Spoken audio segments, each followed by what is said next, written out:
نحمده ونصلي ونسلم على رسوله الكريم أما بعد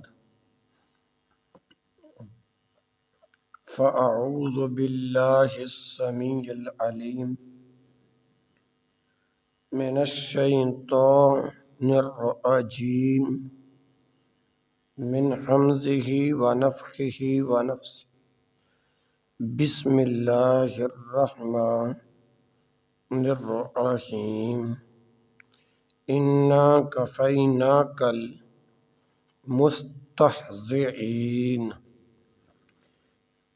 میرے نبی صلی اللہ علیہ وسلم، جو لوگ تجھے مذاق کرتے ہیں انہیں سزا دینے کے لیے ہم کافی ہیں۔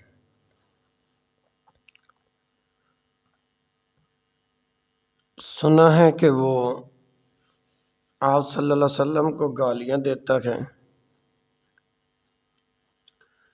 یہ دو حضرات افرا کے لڑکے تھے۔ جنگ بدر میں ان دونوں نے جو کارنامہ سر انجام دیا وہ ہر دور کے مسلمانوں کی اولاد کے لیے مشعل رکھا ہے۔ حضرت عبد الرحمن بن عوف رضی اللہ عنہ فرماتے ہیں، جنگ بدر میں جب مجاہدین کی صف بندی ہوئی تو دو کم عمر لڑکے میرے دائیں بائیں موجود تھے۔ دل میں سوچ رہا تھا کہ کفار کے ساتھ یہ پہلا معرکہ ہے، اگر میں دائیں بائیں مضبوط نوجوان ہوتے تو بوقت ضرورت ایک دوسرے کی معاونت کرتے۔ یہ میرے ساتھی میرا کیا تعاون کر سکیں گے؟ ابھی یہ تصور میرے ذہن میں تھا کہ ایک لڑکے نے سوال کیا، اے چچا جان، ابو جہل کہاں ہے؟ آپ اس کو پہچانتے ہیں؟ میں نے کہا ہاں جانتا ہوں۔ تجھے ابو جہل سے کیا واسطہ ہے؟ اس لڑکے نے غیرت ایمانی سے لبریز الفاظ میں جواب دیا کہ مجھے خبر ملی ہے کہ وہ میرے ہادی و مرشد حضرت محمد صلی اللہ علیہ وسلم کو گالیاں بکتا ہے۔ اللہ اکبر۔ اچھا، میں عرض کر رہا تھا کہ جب مجاہدین کی صف بندی ہوئی تو دو کم عمر بچے لڑکے میرے دائیں بائیں موجود تھے۔ میں دل میں سوچ رہا تھا کہ کفار کے ساتھ یہ پہلا معرکہ ہے، اگر میرے دائیں بائیں مضبوط نوجوان ہوتے تو بوقت ضرورت ایک دوسرے کی معاونت ہوتی۔ یہ میرے ساتھی میرا کیا تعاون کر سکیں گے؟ ابھی یہ تصور میرے ذہن میں تھا کہ ایک لڑکے نے سوال کیا، اے چچا جان، ابو جہل کہاں ہے؟ آپ اس کو پہچانتے ہیں؟ میں نے کہا ہاں جانتا ہوں۔ تو تجھے ابو جہل سے کیا واسطہ؟ اس لڑکے نے غیرت ایمانی سے لبریز الفاظ میں جواب دیا کہ مجھے خبر ملی ہے کہ وہ میرے ہادی و مرشد حضرت محمد صلی اللہ علیہ وسلم کو گالی بکتا ہے۔ خدا کی قسم میں اس کو کبھی نہیں چھوڑوں گا۔ تم صاحب قوت سہی، مانا کہ ہم میں دم نہیں۔ تم صاحب قوت سہی، مانا کہ ہم میں دم نہیں۔ اب آخری ہے فیصلہ، یا تم نہیں یا ہم نہیں۔ اب آخری ہے فیصلہ، یا تم نہیں یا ہم نہیں۔ حضرت عبد الرحمن بن عوف رضی اللہ عنہ فرماتے ہیں کہ لڑکے کے جرأت مندانہ کلمات نے مجھے حیرت میں ڈال دیا کہ منہ چھوٹا اور بڑی بات۔ ابھی میں اس لڑکے کا جواب دے ہی رہا تھا کہ دوسرے لڑکے نے مجھے یہی بات دہرائی، قسم اٹھائی ہے مریں گے یا ماریں گے ناری کو۔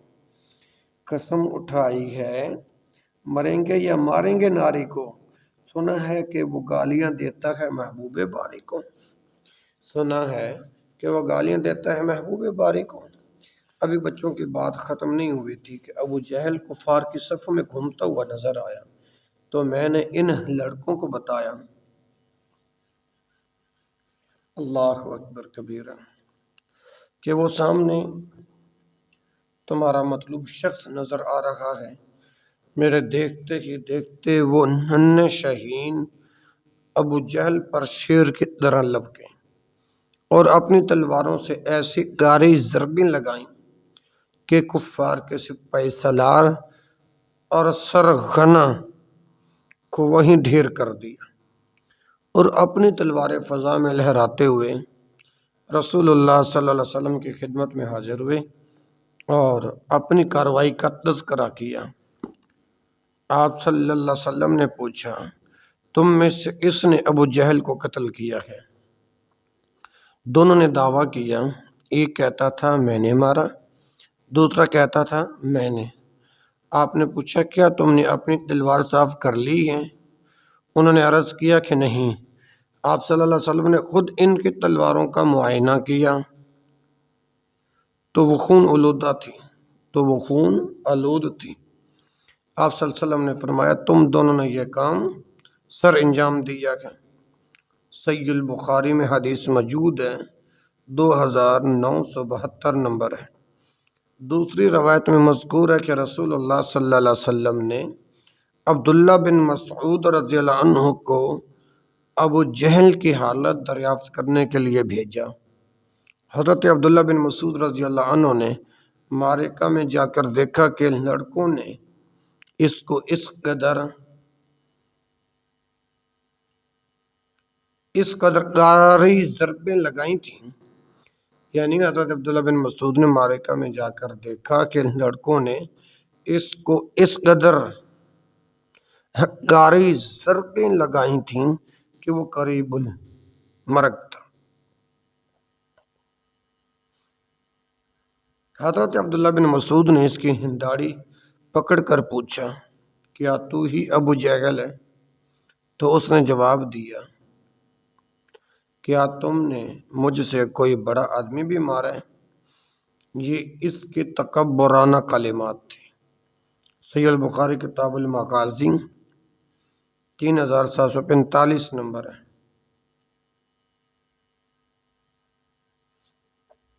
سپہ سالار اور سرغنہ کو وہیں ڈھیر کر دیا۔ سمجھ آ رہی ہے نا؟ میری آواز آپ تک پہنچ رہی ہے؟ اللہ اکبر۔ اور آپ نے تلواریں فضا میں لہراتے ہوئے رسول اللہ صلی اللہ علیہ وسلم کی خدمت میں حاضر ہوئے اور اپنی کارروائی کا تذکرہ کیا۔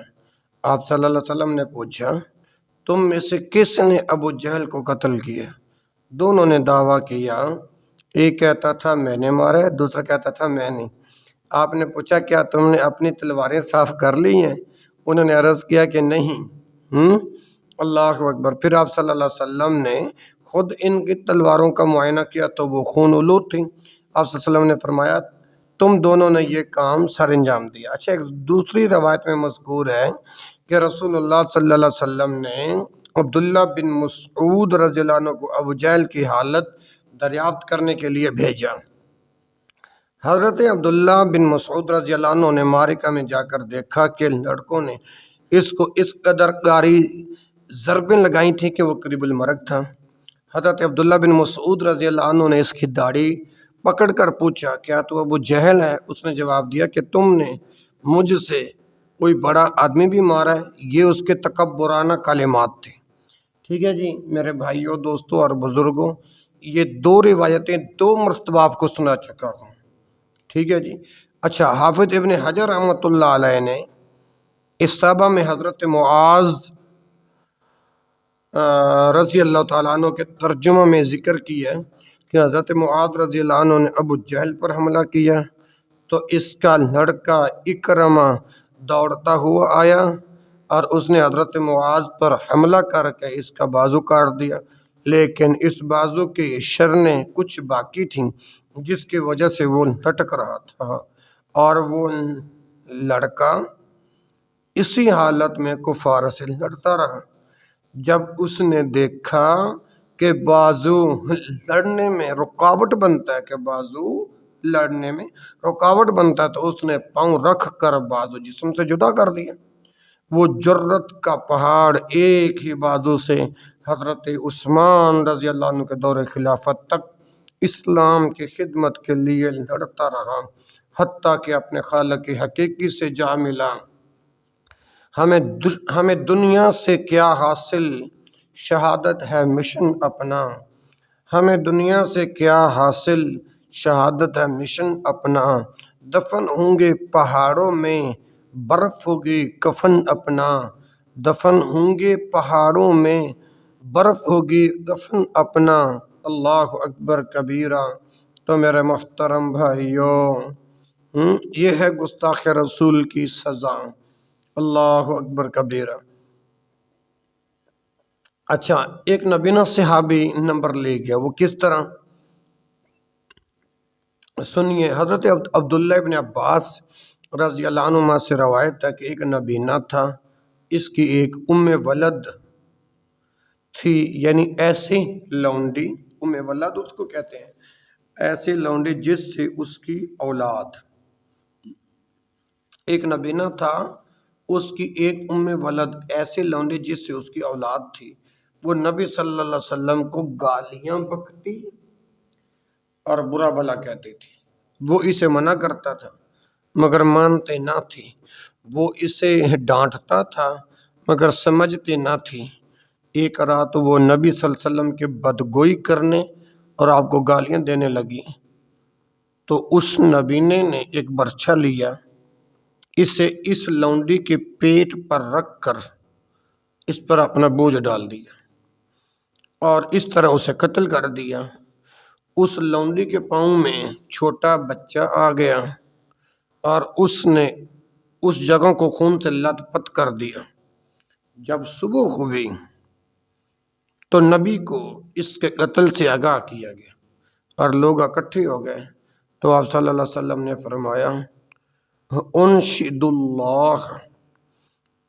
اللہ رجلا فعل لی علیہ حقا الا قام، قال فقام الاعمى يتخطى الناس وهو يتزلزل حتى قعد بين يدي النبي صلى الله عليه وسلم فقال يا رسول الله أنا صاحبها كانت تشتمك وتكأ فيك فأنحاها فلا تنتهي وأزجروها فلا تنزجر وأزجروها فلا تنزجر ولي منها ابنان مثل اللؤلؤتين وكانت برفيقة فلما كان البارحة جعلت تشتمك وتكأ فيك فأخذت المعول فوضعته في بطنها وتكأت عليها حتى قتلتها۔ اللہ اکبر۔ سنن ابی داود 4361 نمبر ہے کتاب الحدود میں، اور سنن نسائی میں 4075 نمبر ہے، سندہ حسن۔ اچھا، یعنی آپ صلی اللہ علیہ وسلم نے جو فرمایا، انشد اللہ، میں اس آدمی کو اللہ کی قسم دیتا ہوں، انشد اللہ رجلا، میں اس آدمی کو اللہ کی قسم دیتا ہوں، فعل لی علیہ حقا، جس نے یہ کارروائی کی ہے، الا قام، اور میرا اس پر حق ہے کہ کھڑا ہو جائے، فعل لی علیہ، جس نے یہ کارروائی کی ہے، حقا الا قام، اور میرا اس پر حق ہے کہ کھڑا ہو جائے۔ قال فقام الاعمى، تو وہ نبینا سے ابھی کھڑا ہو گیا، یتخطى الناس، اور لوگوں کی گردنیں پھلانگتا ہوا آیا، وَهُوَ يَتَزَلْزِلُ، اور اس کے قدم کانپ رہے تھے، اور اس کے قدم لرز رہے تھے۔ اللہ اکبر۔ اچھا، حتیٰ قعد بین یدی النبی صلی اللہ علیہ وسلم، حتیٰ کہ نبی صلی اللہ علیہ وسلم کے سامنے آ بیٹھا۔ فقال یا رسول اللہ، اور بولا اے اللہ کے رسول، انا صاحبھا، انا صاحبھا، میں اس کا قاتل ہوں۔ کانت تشتموکا، یہ آپ کو گالیاں بکتی، کانت تشتموکا، یہ آپ کو گالیاں بکتی، وتقع فیکا، اور برا بھلا کہتی، فانہاہا، فانہاہا، میں اس کو منع کرتا، فلا تنتہی، مگر باز نہ آتی تھی، وَأُزَجِّرُهَا، میں اسے ڈانٹتا تھا، فلا تنزجروا، مگر سمجھتی نہ تھی، وَلِيَ مِنْهَا ابنان، ہاں میرے اس سے 2 بچے بھی ہیں، مثل اللؤلؤتین، جیسا کہ موتی ہوں، وَكَانَتْ بِي رَفِيقَةً، اور وہ میرا بڑا اچھا ساتھ دینے والی تھی۔ فلما كان البارحة جعلت تشتمك وتقع فيك، گزشتہ رات جب وہ آپ کو گالیاں دینے لگی، وتقع فيك، اور برا بھلا کہنے لگی، فأخذت المعول، میں نے چھرا لیا، معولا، میں نے چھرا پکڑا، فوضعته في بطنها، اسے اس کے پیٹ پر رکھا، واتقعت علیہا، واتقعت علیہا، اور اس پر اپنا بوجھ ڈال دیا، حتیٰ قتلتها، حتیٰ کہ اس کو قتل کر ڈالا۔ تو نبی صلی اللہ علیہ وسلم نے فرمایا خبردار، گواہ ہو جاؤ، لونڈی کا خون ضائع ہے، یعنی اس پر کوئی دیت نہیں ہے، یہ بالکل جائز ہے۔ اللہ اکبر، یہ ہے گستاخ رسول کی سزا۔ اچھا، کعب بن اشرف کے قتل کا کون ذمہ لیتا ہے؟ سیدنا جابر بن عبداللہ رضی اللہ عنہ فرماتے ہیں کہ ایک دن رسول اللہ صلی اللہ علیہ وسلم نے فرمایا، کعب بن اشرف کے قتل کا کون ذمہ لیتا ہے؟ اس نے اللہ اور اس کے رسول کو بڑی تکلیف دی ہے۔ کس نے؟ کعب بن اشرف نے۔ تو سیدنا محمد بن مسلمہ نے کھڑے ہو کر عرض کیا کہ کیا آپ چاہتے ہیں اسے مار ڈالوں؟ آپ نے فرمایا ہاں۔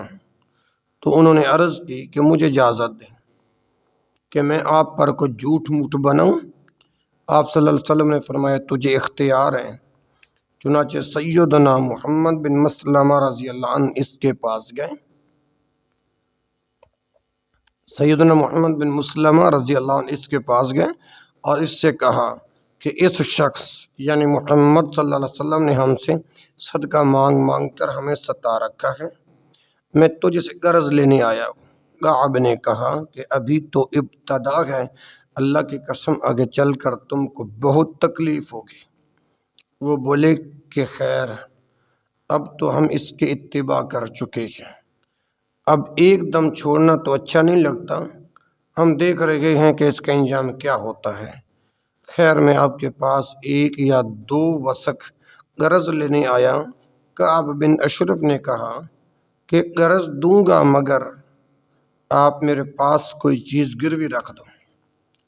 انہوں نے فرمایا کہ تم کیا چیز گروی رکھنا چاہتی ہو؟ کعب نے کہا کہ تم میرے پاس اپنی عورتوں کو گروی رکھو۔ انہوں نے جواب دیا کہ ہم تیرے پاس عورتوں کو کیسے گروی رکھ دیں، کیونکہ تو عربوں میں بے انتہا خوبصورت ہے۔ کعب نے کہا تو پھر اپنی بیٹیوں کو میرے پاس گروی رکھ دیں۔ وہ کہنے لگے بھلا ہم انہیں کیسے گروی رکھیں؟ جو ان سے لڑے گا، جو ان سے قتال کرے گا، بھلا ہم انہیں کیسے گروی رکھیں؟ جو ان سے لڑے گا، قتال کرے گا، تو وہ یہ تانا دے گا۔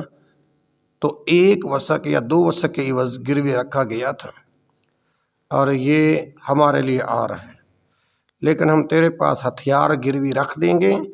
پھر انہوں نے کعب سے دوبارہ ملنے کا وعدہ کیا، اور پھر وہ رات کے وقت کعب کے پاس آئے اور اپنے ساتھ کعب کے دودھ شریک بھائی سیدنا ابو نائلہ کو لے کر آئے۔ کعب نے انہیں قلعہ کے پاس بلا لیا اور خود قلعہ سے نیچے اتر کر ان کے پاس آنے لگا، اور اس کی بیوی نے پوچھا کہ تم اس وقت کہاں جا رہے ہو؟ تم اس وقت کہاں جا رہے ہو؟ کعب نے جواب دیا کہ محمد بن مسلمہ اور میرا بھائی ابو نائلہ مجھے بلا رہے ہیں، ڈرنے کی کوئی ضرورت نہیں۔ بیوی نے کہا کہ مجھے اس آواز سے خون کی بو آ رہی ہے۔ کعب نے کہا ایسی کوئی بات نہیں، کیونکہ آنے والے یہ صرف میرے دوست محمد بن مسلمہ اور دودھ شریک بھائی ابو نائلہ ہے، اور معزز آدمی کو تو اگر رات کے وقت نیزہ مارنے کے لیے بھی بلایا جائے تو وہ فوراً جاتا ہے۔ ادھر سیدنا محمد بن مسلمہ 2 اور آدمیوں کو ساتھ لائے تھے۔ ابو عمر کی روایت کے علاوہ دوسری روایت میں ہے کہ وہ ابو عبس بن جبیر اور حارث بن عوس اور عباد بن بشر تھے۔ عمر فرماتے ہیں کہ جن 2 آدمی کو وہ ساتھ لائے تھے، ان سے کہہ دیا تھا کہ جب کعب بن اشرف آئے گا تو میں اس کے بال پکڑ کر سونگوں گا۔ جب تم دیکھو گے کہ میں نے اس کے سر کو مضبوط پکڑ لیا تو تم جلدی سے اسے مار ڈالنا۔ ایک دفعہ راوی عمر نے کہا کہ محمد بن مسلمہ نے کہا کہ پھر میں تمہیں سنگھاؤں گا۔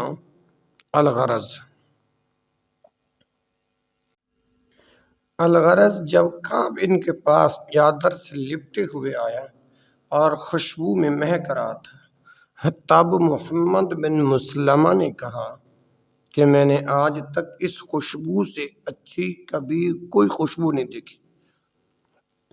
کعب نے جواب دیا کہ میرے پاس عرب عورتوں میں سے سب سے زیادہ معطر رہنے والی اور سارے عرب کی باکمال عورت ہے۔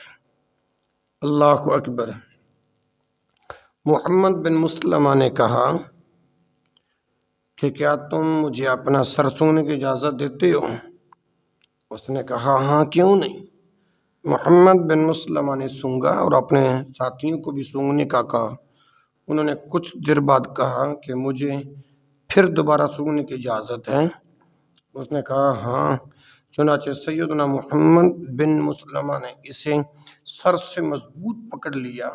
تب انہوں نے اپنے ساتھیوں سے کہا کہ اس کو مار ڈالو، اور انہوں نے کعب اشرف کو مار ڈالا تو رسول اللہ صلی اللہ علیہ وسلم کو اس کے قتل کی آ کر خوشخبری سنائی۔ صحیح مسلم کتاب الجہاد والسیر میں یہ روایت موجود ہے۔ باب قتل کعب بن الاشرف اشرف الطاغوت الیہود، 1801 نمبر ہے۔ یہ ہے گستاخ رسول کی سزا۔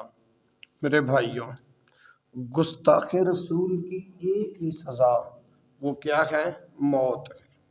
سیدنا برا بن عازب فرماتے ہیں کہ رسول اللہ صلی اللہ علیہ وسلم نے چند انصار کو ابو رافع یہودی کے قتل کے لیے بھیجا۔ رسول اللہ صلی اللہ علیہ وسلم نے چند انصار کو ابو رافع یہودی کے قتل کے لیے بھیجا، اور ان پر سیدنا عبداللہ بن عتیق کو امیر بنایا۔ ابو رافع رسول اللہ صلی اللہ علیہ وسلم کو سخت ایذا دیتا تھا اور آپ کو تکلیف دینے پر کمر بستہ رہتا تھا، اور آپ کے دشمن کی حمایت کیا کرتا تھا، اور وہ اپنے اس قلعے میں رہتا تھا جو حجاز میں تھا۔ جب یہ مذکورہ صحابہ اس قلعے کے قریب پہنچے، اس وقت سورج غروب ہو چکا تھا اور لوگ اپنے مویشیوں کو شام کے وقت واپس لا چکے تھے۔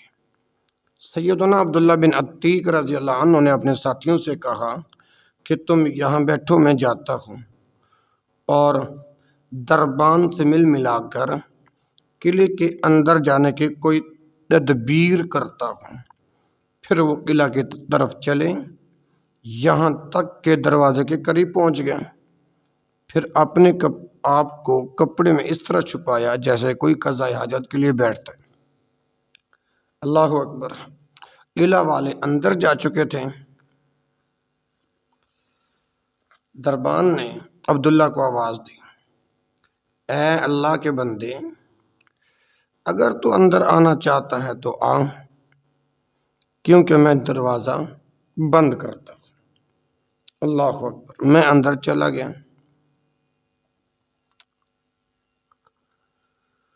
اللہ اکبر!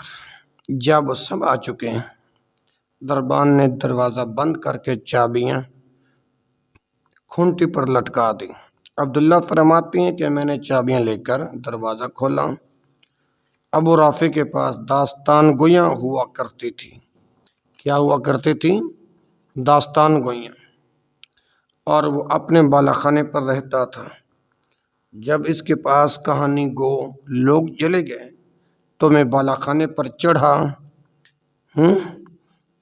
میں جب کوئی دروازہ کھولتا تو اندر کی جانب سے بند کر لیتا اور اپنے دل میں کہتا کہ اگر لوگ مجھ سے واقف بھی ہو جائیں گے تو مجھے ابو رافع کو مارنے سے پہلے نہ آ سکیں گے۔ جب میں اس کے پاس پہنچا تو کیا دیکھتا ہوں کہ وہ اندھیرے مکان میں اپنے بچوں میں سو رہا تھا۔ مجھے اس کا ٹھکانہ معلوم نہ تھا۔ میں نے اسے ابو رافع کہہ کر آواز دی۔ اس نے جواب میں پوچھا کہ کون ہے؟ میں آواز کی طرف لپکا اور آواز پر تلوار کی ایک چوٹ لگائی۔ میرا دل دھک دھک کر رہا تھا کیونکہ میرا وار کھالی گیا تھا اور وہ چلانے لگا تھا۔ میں مکان سے نکل کر تھوڑی دیر بعد پھر اندر گیا اور میں نے آواز بدل کر کہا کہ اے ابو رافع، یہ کیسی آواز تھی؟ اس نے کہا تیری ماں پر مصیبت پڑے، کسی نے ابھی ابھی مجھے تلوار ماری ہے۔ یہ سنتے ہی میں نے ایک بڑا وار کیا، اگرچہ اب اس کو گاری زخم آ چکا تھا، یعنی کافی زخم آ چکا تھا، لیکن وہ مرا نہیں تھا۔ آخر میں نے تلوار کی نوک اس کے پیٹ پر رکھی اور زور سے دبایا۔ اور کیا کیا؟ زور سے دبایا تو تلوار اس کے پیٹ سے آر پار ہو گئی۔ جب مجھے یقین ہوا کہ میں نے اسے مار دیا تھا تو پھر میں ایک دروازہ کھولتا ہوا سیڑھیوں پر پہنچ کر نیچے اتر رہا تھا۔ میں نے سمجھا کہ اب زمین آ گئی ہے۔ چاندنی رات میں نیچے گر پڑا اور میری پنڈلی ٹوٹ گئی۔ میں اپنے امامہ سے پٹی باندھ کر چلا اور دروازے پر یہ کہہ کر بیٹھ گیا کہ آج رات اس وقت تک نہ نکلوں گا جب تک میں یہ نہ جان لوں کیا میں نے اسے قتل کر دیا یا نہیں۔ جس وقت مرغ نے آذان دی تو اس وقت موت کی خبر سنانے والا دیوار پر کھڑا ہو کر کہنے لگا، میں ابو رافع حجاز کے سوداگر کے مرنے کی خبر سناتا ہوں۔ پھر میں نے اپنے ساتھیوں سے آ کر کہا کہ جلدی چلو، اللہ نے ابو رافع کو قتل کر دیا۔ میں نے رسول اللہ صلی اللہ علیہ وسلم سے آ کر یہ واقعہ بیان کیا تو آپ صلی اللہ علیہ وسلم نے فرمایا اپنا پاؤں پھیلاؤ۔ میں نے اپنا پاؤں پھیلایا تو آپ نے اس پر ہاتھ پھیرا تو وہ ایسا تندرست ہوا جیسے مجھے کبھی اس کی تکلیف ہی نہ تھی۔ صحیح البخاری کتاب المغازی میں یہ روایت موجود ہے۔ باب قتل ابی رافع عبداللہ بن ابی الحقیق، 4039 نمبر ہے۔ یہ ہے گستاخ رسول کی سزا، اور یاد رکھو کہ مذاق کرنے والوں کے لیے دنیا ہی میں عبرتناک سزائیں۔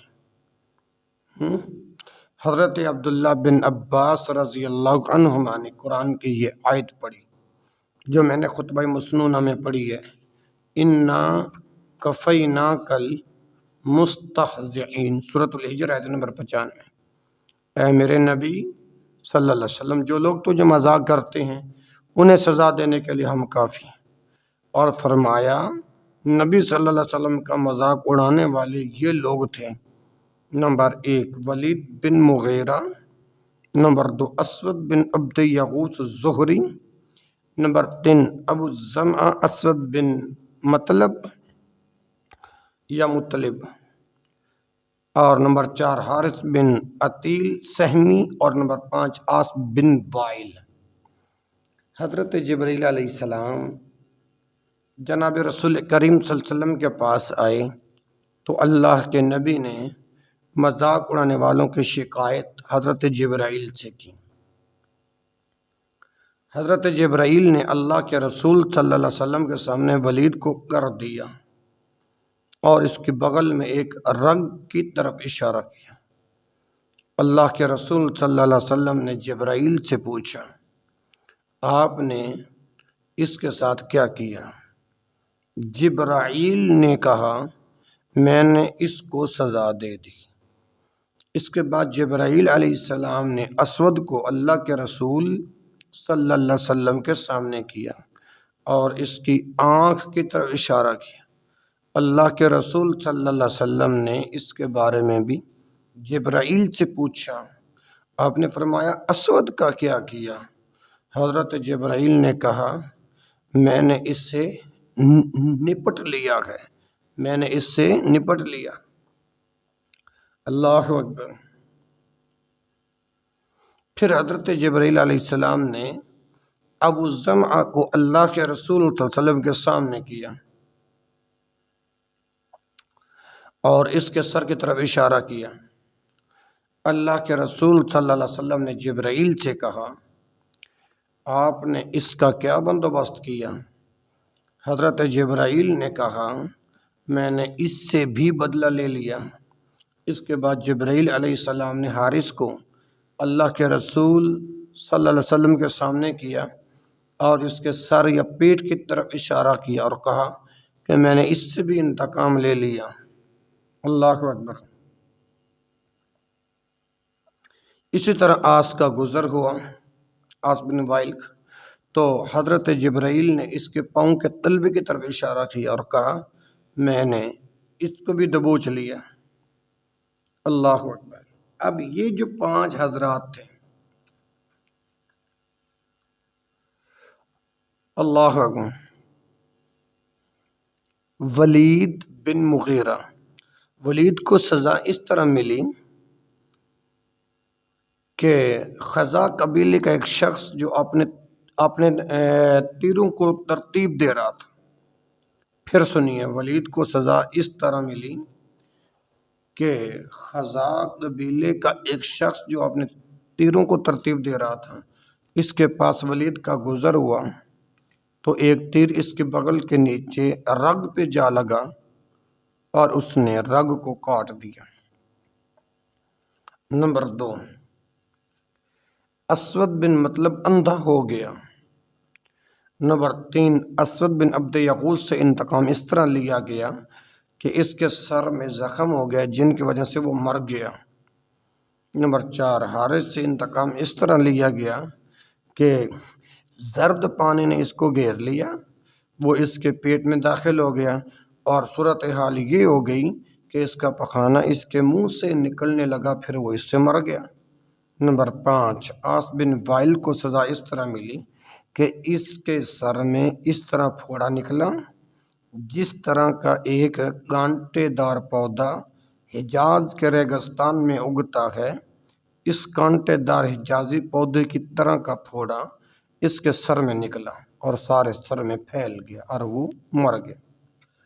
عاص بن وائل کے بارے میں، یعنی آج کے بارے میں، ایک روایت میں یہ بھی ہے کہ وہ گدھے پہ سوار ہو کر طائف کی طرف نکلا، گدھا کودا، اس نے اس کو کانٹوں پر گرا دیا، کانٹا اس کے پاؤں میں پیوست ہو گیا اور وہ اسی سے مر گیا۔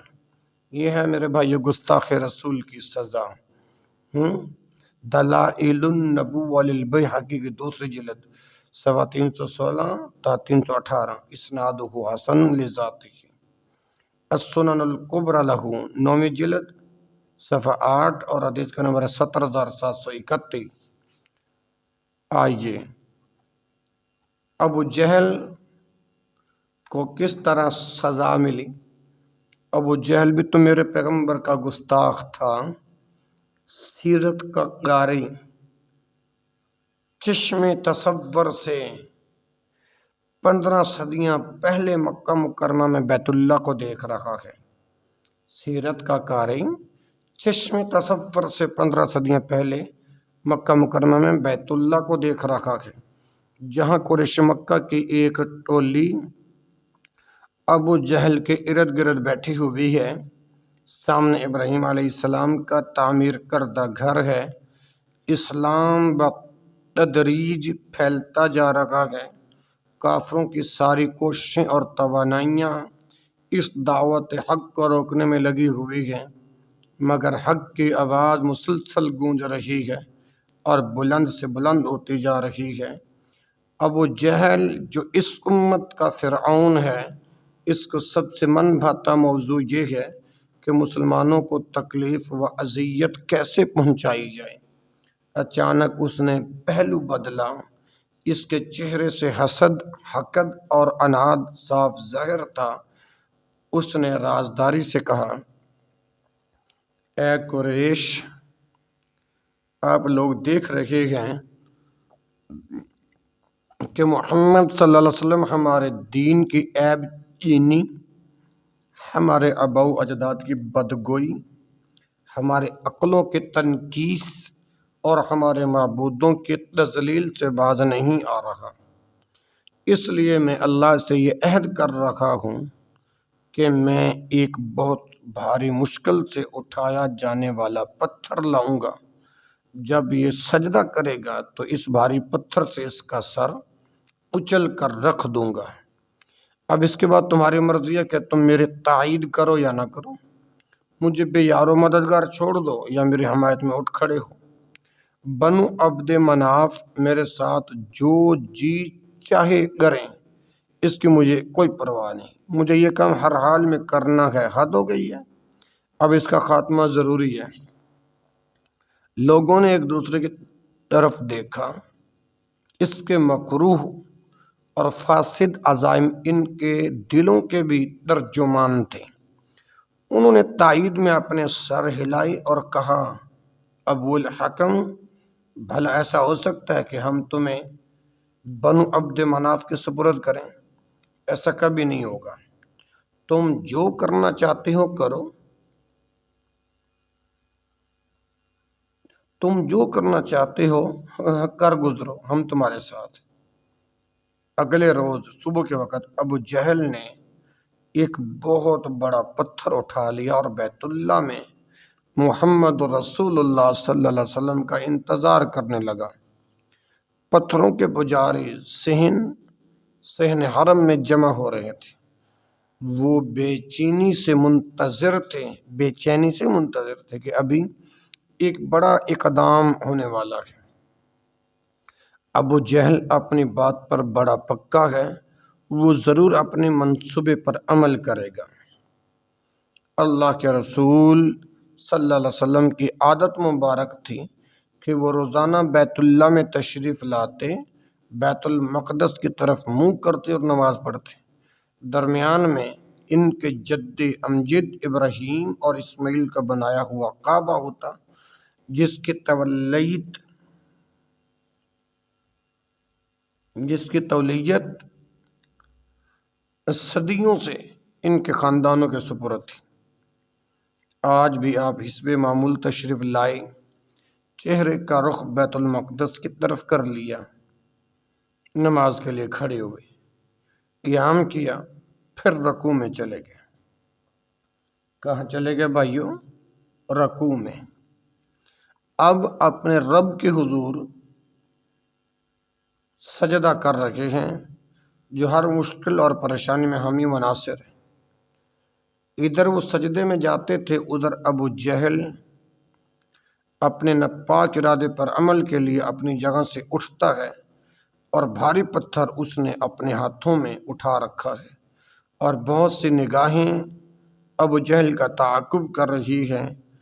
اب وہ آگے بڑھا، اللہ کے رسول صلی اللہ علیہ وسلم کے قریب ہوا پتھر مارنے کے لیے۔